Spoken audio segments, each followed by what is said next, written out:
Harish academy అందిస్తోంది అన్ని online కోర్సులపై summer special discount offers. Group 1, 2, 3 SI and JL, DL full course ఏదైనా ₹499 మరియు ₹999 మాత్రమే. వాలిడిటీ 6 నెలలు మరియు 1 సంవత్సరం. Vijay Kumar sir Indian economy single course ₹499 మాత్రమే. వాలిడిటీ 1 సంవత్సరం.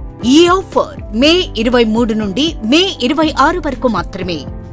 సులభంగా జాబ్ సాధించే విధంగా లెజెండరీ ఫ్యాకల్టీచే రూపొందించబడిన standard online classes.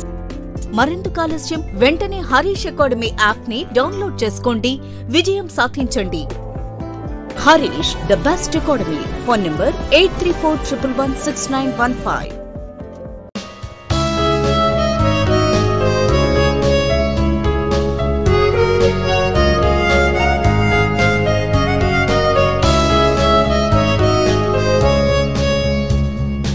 Harish, the best academy.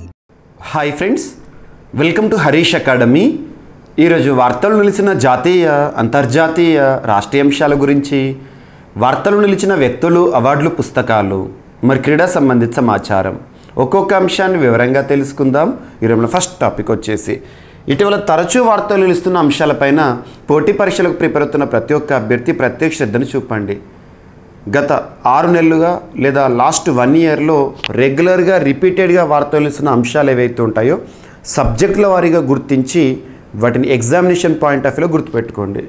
So ఇక్కడ అబ్జర్వ్ చేస్తే అలాంటి ఒక అంశం ఎకానమీ సబ్జెక్టులో భాగంగా రెగ్యులర్గా రిపీటెడ్గా వార్తలు నిలుస్తున్న అంశము India's growth rate estimates.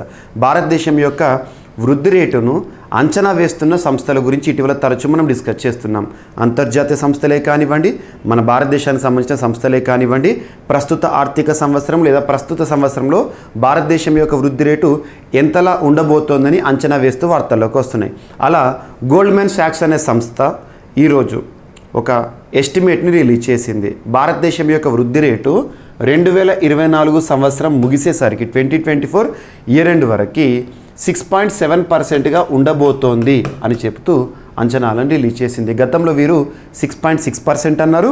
10 basis points పెంచి 6.7కి తీసుకురావడం జరిగింది. So India's growth rate estimate ఎవరు ఎస్టిమేట్ చేస్తున్నారు? గోల్డ్మెన్ సాక్స్ అనే ఒక రేటింగ్ ఏజెన్సీ సంస్థ ఎకానమీ రిలేటెడ్గా. సో ఇక్కడ ఈ పాయింట్ గుర్తుంచుకోండి, సరిపోతుంది. ఇక ఏ దేశానికి సంబంధించిన వృద్ధి రేటుని జీడిపిలో చూస్తూ ఉంటాం, గ్రాస్ డొమెస్టిక్ ప్రోడక్ట్. ఆ జీడిపి డెఫినేషన్ మీకు చాలాసార్లు చెప్తూనే ఉన్నాను. సో చూడండి, సో ఇక్కడ భారతదేశం యొక్క జీడిపి వృద్ధి రేటు అంచనా, ఓకేనా. సో ఇదొకటి. అండ్ గతంలో మనము వరల్డ్ బ్యాంక్ వారు కానివ్వండి, IMF వారు కానివ్వండి, ADB వారు కానివ్వండి, భారతదేశానికి సంబంధించిన నీతి ఆయోగ్ కానివ్వండి, మినిస్ట్రీ ఆఫ్ ఫైనాన్స్ కానివ్వండి, సో వివిధ సంస్థలు ఇచ్చిన అంచనాలు, RBI కానివ్వండి, అంచనాలు ఏవైతే ఉంటాయో వాటి ఖచ్చితంగా ఒక ట్యాబ్లర్ ఫామ్లో చూడండి. మీకు నేను CA 360లో GVK స్టడీ సర్కిల్ యాప్లో CA 360లో వీటన్నిటిని కూడా ప్రొవైడ్ చేయడం జరిగింది, చూడండి ఒకసారి. అండ్ రుద్రం 2 క్షిపణి పరీక్ష విజయవంతం. సో మన రక్షణ రంగానికి సంబంధించి పూర్తి స్వదేశీ పరిజ్ఞానంతో తయారు చేయబడిన ఒక అధునాతన మిస్సైల్ నిన్నటి రోజున గగనతలం నుండి ఉపరితలంపైకి వేయబడిన ఒక మిస్సైల్ వార్తల్లోకి వచ్చింది. రక్షణ రంగానికి సంబంధించి ఈ మిస్సైల్ని ఎవరు రూపొందించారంటే DRDO, defence research development organisation. భారతదేశంలో రక్షణ రంగంలో పనిచేస్తున్న అత్యున్నత సంస్థ. సో DRDO పరిశోధనలు, ప్రయోగాలు అనగానే మనకేం గుర్తుకు రావాలి? ఒడిషా రాష్ట్రంలోని అబ్దుల్ కలాం వీలర్ ఐలాండ్ లేదా చాందీపూర్, బాలాసూర్ అంటాం కదా, ఆ ప్రాంతంలో నిన్నటి రోజున ఈ ప్రయోగం అనేది జరిగింది. సో ఇక్కడ చూడండి, గగనతలం నుంచి నేలపైన ఉన్న ఉపరితలం, భూపరితలంలో ఉన్న లక్ష్యాలను ఛేదించగల రుద్రం 2 ఎగ్జామినేషన్ పాయింట్ ఆఫ్ లో రుద్రం 2 అని గుర్తుంచుకోండి అనే ఒక క్షిపణిని భారత్ విజయవంతంగా పరీక్షించింది. వైమానిక దళానికి చెందిన సుఖోయ్ 30 MK యుద్ధ విమానం నుంచి, సో యుద్ధ విమానం నుంచి ఆ మిసైల్ని లాంచ్ చేయడం జరిగింది. సుఖోయ్ MK-30 అంటే మనం రష్యా నుండి దిగుమతి చేసుకున్న అధునాతన యుద్ధ విమానము, ఓకేనా. ఒడిశాలోని బాలాసోర్ తీరానికి చేరువలో నిన్నటి రోజున బుధవారం మే 29 రోజున ఈ పరీక్షను విజయవంతంగా నిర్వహించినట్టు DRDO చెప్పడం జరిగింది, గుర్తుపెట్టుకోండి. And next, ministry of health and family welfare వారు ఒక అఫీషియల్ స్టేట్మెంట్ చేశారు. అతి త్వరలో భారతదేశంలో బీమా రంగానికి సంబంధించి హెల్త్ ఇన్సూరెన్స్లు ఏవైతే ఉంటాయో ఆ క్లెయిమ్స్ని సులభతరం చేయడానికి, సో క్లెయిమ్స్ని సులభతరంగా వినియోగదారులు పొందడానికి ఉద్దేశించిన ఒక పోర్టల్ని లాంచ్ చేస్తాము అని చెప్పేసి అఫీషియల్గా ప్రకటన చేశారు. సో ఆ హెల్త్ ఇన్సూరెన్స్ ల్యాండ్స్కేప్ ఇండియాలో భారతదేశంలో హెల్త్ ఇన్సూరెన్స్ని మరింత పురోగతి సాధించే విధంగా యూనియన్ హెల్త్ మినిస్ట్రీ వారు ఏం చెప్పారంటే ఒక పోర్టల్ లాంచ్ చేస్తారంట. నేషనల్ హెల్త్ క్లెయిమ్స్ ఎక్స్చేంజ్ని జస్ట్ విదిన్ 2 to 3 monthsలో లాంచ్ చేస్తారంట. దీని ద్వారా హెల్త్ క్లెయిమ్స్ ఏవైతే ఉంటాయో వినియోగదారులకు ఆ క్లెయిమ్స్ సులభతరంగా అందుబాటులో ఉన్న విధంగా తీసుకొస్తారంట. So national health authority and IRDA వారితో చర్చలు కూడా రీసెంట్గా జరపడం జరిగింది. అండ్ ఇండియన్ ఆయిల్ సంస్థ, ఇండియన్ ఆయిల్ కార్పొరేషన్ ఉంటుంది కదా, ఇండియన్ ఆయిల్ కార్పొరేషన్ మరియు ఇండియన్ ఆర్మీ మధ్య కుదిరిన ఒక ఒప్పందం. ఈ ఒప్పందంలో భాగంగా ఉద్దేశం ఏంటంటే to promote hydrogen fuel cell technology. భారతదేశంలో హైడ్రోజన్ ఫ్యూయల్ సెల్ టెక్నాలజీని అభివృద్ధి చేయడానికి, ముఖ్యంగా ఆర్మీకి సంబంధించి సహకారం అందించడానికి ఇటీవల ఇండియన్ ఆయిల్ సంస్థ, ఇండియన్ ఆయిల్ కార్పొరేషన్ సంస్థ మరియు ఇండియన్ ఆర్మీ సంస్థ మధ్య కుదిరిన ఒప్పందం. ప్రస్తుతం ఇండియన్ ఆర్మీకి చీఫ్గా మనోజ్ పాండే గారు విధులు నిర్వర్తిస్తున్నారు. సో తన పదవీ కాలాన్ని మరొక నెల పొడిగిస్తూ ఇటీవల అపాయింట్మెంట్స్ కమిటీ ఆఫ్ క్యాబినెట్ వారు రీసెంట్గా నిర్ణయం తీసుకున్నారు, గుర్తుంచుకోండి. అండ్ వినాలనుకున్నదే వింటారు. ఇక్కడ భావం ఏంటంటే మనం ఏదైనా గుంపు ప్రదేశంలో రకరకాల సౌండ్స్ వస్తున్న ప్రదేశంలో ఉన్నప్పుడు మల్టిపుల్ సౌండ్స్లో మనకు కావాల్సిన సౌండ్ని వినడం అనేది కొంత కష్టతరంగా ఉంటుంది. అలా మనకు ఏదైతే సౌండ్ వినాలనుకుంటున్నామో 10 రకాల సౌండ్స్ వచ్చినా కూడా మనం ఏ సౌండ్ అయితే వినాలనుకుంటున్నామో, ఏ ధ్వనినైతే మన చెవు ద్వారా వినాలనుకుంటున్నామో అటువంటి టెక్నాలజీతో శాస్త్రవేత్తలు వార్తల్లోకి వచ్చారు. యూనివర్సిటీ ఆఫ్ వాషింగ్టన్ పరిశోధకులు అభివృద్ధి చేసిన వినాలనుకునే ఒక టెక్నాలజీ ఆర్టిఫిషియల్ ఇంటెలిజెన్స్ హెడ్సెట్ని చూడడం జరుగుతుంది. సో ఇక్కడ అబ్జర్వ్ చేస్తే పెళ్ళిళ్ళు ఇతరితర కార్యక్రమాల్లో రద్దీ ఎక్కువగా ఉంటుంది. ఎవరు ఏం మాట్లాడుతున్నారో స్పష్టంగా వినిపించదు. అయితే 100 మంది ఒకేసారి మాట్లాడుతున్నప్పటికీ కూడా మనం ఏం వినాలనుకున్నామో అదే వినపడేలా సహాయపడే అధునాతన AI హెడ్ఫోన్ను వాషింగ్టన్ యూనివర్సిటీ ఆఫ్ వారు తీసుకురావడం జరిగింది. యూనివర్సిటీ ఆఫ్ వాషింగ్టన్ వారు అందుబాటులోకి తీసుకొచ్చారంట, గుర్తుపెట్టుకోండి. ఇవన్నీ సైన్స్ అండ్ టెక్నాలజీ ఇంపార్టెంట్. ప్రస్తుతము నీటి కొరత భారతదేశాన్ని ప్రభావం చూపిస్తోంది. ఉత్తరాఖండ్ రాష్ట్రంలో కార్లను క్లీన్ చేయడం ఏదైతే ఉంటుందో నిషేధించడం జరిగింది. ఇప్పుడు ఢిల్లీ కేంద్రపాలిత ప్రాంతం, ఢిల్లీ ప్రభుత్వము, అరవింద్ కేజ్రీవాల్ ప్రభుత్వం తీసుకున్న నిర్ణయం ఏంటంటే నీటిని వృధా చేసిన వారిపైన 2000 రూపాయల వరకు జరిమానా విధిస్తాం. ముఖ్యంగా కార్లను కడగడం కానివ్వండి, అనవసరంగా నీటిని పోగొట్టడం కానివ్వండి, ఇటువంటివి చేస్తున్న వారిని ఎవరైతే ఉంటారో వాళ్ళు గుర్తించి 2000 రూపీస్ వరకు జరిమానా, ఫైన్ విధిస్తామని చెప్పారు. అందుకోసం ప్రత్యేక బృందాలను కూడా ఏర్పాటు చేశారు ఎంక్వైరీ చేయడానికి. సో ఇక్కడ చూడండి, దేశ రాజధాని నగరంలో ఎండల తీవ్రత రోజు రోజుకి పెరుగుతుండడంతో తాగునీటి కొరత తలెత్తకుండా ఢిల్లీ ప్రభుత్వం చర్యలు చేపట్టింది. ఎవరైనా నీటిని వృధా చేస్తే 2000 రూపాయల వరకు జరిమానా విధించనున్నట్లు రీసెంట్గా ప్రభుత్వం చెప్పడం జరిగింది. అండ్ పైపులతో కార్లను కడగడం, వాటర్ ట్యాంకులు ఓవర్ఫ్లో కావడం, వాడుక నీటిని నిర్మాణ వాణిజ్యపరమైన అవసరాల కోసం వినియోగించడం వంటి చర్యలపై కఠినంగా వ్యవహరిస్తుంది. ఇందుకోసం 200 బృందాలను కూడా తక్షణమే ఏర్పాటు చేస్తుందట ఢిల్లీ ప్రభుత్వం. అండ్ వాతావరణ మార్పును మనం చూస్తున్నాం. ప్రపంచవ్యాప్తంగా వాతావరణ మార్పు ప్రభావం ఎంత దారుణంగా కనబడుతుందో కూడా చూస్తున్నాము.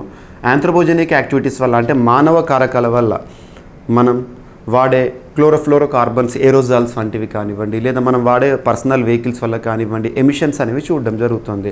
ఉద్గారాలు, కాలుష్య ఉద్గారాలు, కార్బన్ రిలేటెడ్ కానివ్వండి, ఇవన్నీ కూడా గ్రీన్ హౌస్ గ్యాసెస్గా వాతావరణంలో పేరుకుపోయి అల్బిడో ఎఫెక్ట్ పైన ప్రభావం చూపిస్తుంది, అల్బిడో పైన. మరి ఇక్కడ అబ్జర్వ్ చేస్తే గ్లోబల్ వార్మింగ్కి లీడ్ అవ్వడం, అల్టిమేట్గా క్లైమేట్ చేంజ్ అవ్వడం చూస్తున్నాం. దీని ద్వారా వాతావరణ మార్పు కారణంగా కొన్ని దీవి దేశాలు ఏవైతే ఉంటాయో, దీవుల దేశాలు ఏవైతే ఉంటాయో అవి నీళ్ళ మునుగుతున్నాయి. ఉదాహరణ తీసుకుంటే తువాలు ప్రపంచంలో మొట్టమొదటి డిజిటల్ కంట్రీగా గత సంవత్సరం వార్తల్లోకి వచ్చింది. ఇండోనేషియా రాజధాని మునిగిపోతుంది, జకర్తా అని చెప్పేసి నుసంతరా అనే ఒక క్యాపిటల్ని ఎత్తైన ప్రాంతాల్లో నిర్మిస్తున్నారు. ఇవన్నీ మనం చూస్తున్నాం కాన్సిక్వెన్సెస్ వాతావరణ మార్పు వల్ల. సో ఇక్కడ అంటార్కిటికాలో ఒక భారీ ఐస్ గ్లేషియర్ అనేది కరిగిపోతుందని చెప్పేసి ఒక సమాచారం. అంటార్కిటికాలో దాదాపు 380 చదరపు కిలోమీటర్ల వైశాల్యం ఉన్న భారీ మంచు కొండకు పగుళ్ళు ఏర్పడి 2గా చీలిపోయిందంట. ఢిల్లీ నగర వైశాల్యంతో పోల్చితే 4 రెట్లు ఉండే ఈ మంచు కొండను సైంటిస్టులు A83గా పేర్కొన్నారు. మే 20న చోటు చేసుకున్న ఈ ఘటనకు సంబంధించి కోపర్నికస్ సెంటినల్-1 శాటిలైట్ ఫోటోలు తీయడం జరిగింది. గుర్తుంచుకోండి, A83 ఇటీవల వార్తల్లోకి వచ్చింది. అదేంటంటే అంటార్కిటికాలో ఒక పెద్ద మంచు ఖండం కరిగిపోతుంది. అండ్ నెక్స్ట్ వార్తల్లో వ్యక్తులను కనుక పరిశీలిస్తే సమీర్ వి కామత్ గారు, సమీర్ వి కామత్. ఎవరు సమీర్ వి కామత్ అంటే డిఆర్డిఓ ప్రస్తుత chief, DRDO defence research development organisation ప్రస్తుత చీఫ్. తన పదవీ కాలాన్ని మరొక 1 year, 1 సంవత్సరం పాటు పొడిగిస్తున్నట్టుగా ఏసీసీ అపాయింట్మెంట్స్ క్యాబినెట్ కమిటీ వారు తీసుకున్న కీలక నిర్ణయం వార్తల్లోకి వచ్చింది. కేంద్ర ప్రభుత్వం సమీర్ వి కామత్ గారి పదవీ కాలాన్ని పొడిగించింది. తను ఏ చీఫ్ అంటే డిఆర్డిఓ చీఫ్. గుర్తుంచుకోండి, డిఆర్డిఓ, ఇస్రో ఇటువంటి సంస్థలకు సంబంధించిన చీఫ్ల పేరు గుర్తుపెట్టుకోండి. ఓకేనా. ఈ మంత్తో తన పదవీ కాలం ముగుస్తుంది, కానీ 1 year ఎక్స్టెండ్ చేయడం జరిగింది. ఇంకొక సంవత్సరం పాటు తానే ఉండబోతున్నారు. అండ్ నాఫెడ్ సంస్థ. నాఫెడ్ అంటే national agricultural cooperative marketing federation of India. NAFED సంస్థకి నూతన చైర్పర్సన్గా ఇటీవల వార్తలోకి వచ్చిన పర్సన్ ఎవరంటే జెటా అహిర్ ఇటీవల ఏ సంస్థకి నూతన చైర్పర్సన్గా వార్తల్లోకి వచ్చారంటే నాఫెడ్. అండ్ నెక్స్ట్ వచ్చేసి ప్రపంచ చెస్ ఛాంపియన్షిప్కి భారత్ ఆతిథ్యం ఇవ్వబోతోందా? ఈ ఇయర్ ఎండింగ్లో జరగబోతున్న ప్రపంచ చెస్ ఛాంపియన్. అందులో ప్రత్యేకత ఏంటంటే మన గుకేష్ ఇటీవల ద యంగెస్ట్ కంటెండర్గా వార్తల్లోకి వచ్చారు. ప్రపంచ చెస్ ఛాంపియన్షిప్ టైటిల్ని ఎదుర్కోబోతున్నాడు. ప్రస్తుత చెస్ ఛాంపియన్తో ఆడబోతున్నాడు. అలా ఫిడే ఆధ్వర్యంలో జరిగే ప్రపంచ చెస్ టోర్నీకి భారత్ ఆతిథ్యం ఇవ్వబోతున్నట్టుగా ఒక బిడ్ని దాఖలు చేసినట్టుగా వార్తల్లోకి వచ్చింది. చూడండి, ఇటీవల క్యాండిడేట్స్ చెస్ టోర్నీలో విజేతగా నిలిచిన యువ grand master Dommaraju Gukesh world chess championship మ్యాచ్ను స్వదేశంలో నిర్వహించేందుకు ఆల్ ఇండియా చెస్ సమాఖ్య ప్రయత్నాలు మొదలుపెట్టింది. ఈ ఏడాది నవంబర్, డిసెంబర్ మధ్య వరల్డ్ చెస్ ఛాంపియన్షిప్ జరగాల్సి ఉండగా ఈ మేరకు తమిళనాడు ప్రభుత్వం తరఫున బిడ్ దాఖలైనట్టు చెప్పడం జరుగుతోంది. గుర్తుంచుకోండి. ఓకేనా. ప్రస్తుతం డింగ్ లిరెన్ ప్రపంచ చెస్ ఛాంపియన్. తనతో తలబడబోతున్నాడు డి గుకేష్, మన భారతీయ గ్రాండ్ మాస్టర్, తమిళనాడు రాష్ట్రానికి సంబంధించిన వ్యక్తి. వెరీ వెరీ ఇంపార్టెంట్, గుర్తుపెట్టుకోండి. ఓకేనా. సో ఇవి ఫ్రెండ్స్ ఈరోజు వార్తలు నిలిచిన అంశాలు. ఒకసారి ర్యాపిడ్గా చూస్తే గోల్డ్మెన్ సాక్స్ రేటింగ్ ఏజెన్సీ భారతదేశం యొక్క వృద్ధి రేటును 2024 సంవత్సరం చివరికల్లా 6.7%గా అంచనా వేస్తూ వార్తల్లోకి వచ్చింది. అండ్ రుద్రం 2 క్షిపణిని తయారు చేసిన డిఆర్డిఓ ఇటీవల అద్భుతంగా ప్రయోగించడం జరిగింది సక్సెస్ఫుల్గా. అండ్ భారత వైద్య ఆరోగ్య మంత్రిత్వ శాఖ వారు ఒక పోర్టల్ లాంచ్ చేయబోతున్నారు క్లెయిమ్స్, హెల్త్ రిలేటెడ్ క్లెయిమ్స్ని సులభతరం చేయడానికి. And Indian oil corporation limited మరియు ఇండియన్ ఆర్మీ మధ్య కుదిరిన ఒప్పందం, మరియు ఒక ఆర్టిఫిషియల్ ఇంటెలిజెన్స్ హెడ్సెట్స్ని తయారు చేస్తూ యూనివర్సిటీ ఆఫ్ వాషింగ్టన్ పరిశోధకులు వార్తల్లోకి వచ్చారు. అండ్ నీటిని వృధా చేస్తే 2,000 రూపాయల వరకు జరిమానా విధిస్తున్నట్టుగా ఢిల్లీ ప్రభుత్వం తీసుకున్న నిర్ణయం. అండ్ ఇటీవల A83 ఒక మంచు గ్లేషియర్ ఏదైతే ఉంటుందో కరిగిపోతున్నట్టుగా వార్తలోకి వచ్చింది అంటార్కిటికాకు సంబంధించి. సమీర్ వి కామత్ గారి పదవీకాలం పొడిగింపు, ప్రస్తుత DRDO chief. And next NAFED సంస్థకి నూతన చైర్పర్సన్గా ఎన్నికైన జెటా అహిర్. అండ్ నెక్స్ట్ ప్రపంచ చెస్ టోర్నీకి ఈ సంవత్సరం చివరిలో జరిగే చెస్ టోర్నీకి ఆతిథ్యం ఇచ్చే అవకాశాలు భారతదేశానికి ఉన్నట్టుగా ఒక వార్త. సో ఇవి ఫ్రెండ్స్ ఈరోజు వార్తలు నిలిచిన అంశాలు. మిస్లేనియస్ అంశాలను మిగిలిపోతే రేపటి క్లాస్లో జోడించి మరొకసారి డిస్కస్ చేద్దాం. రేపు కలుద్దాం. Thank you.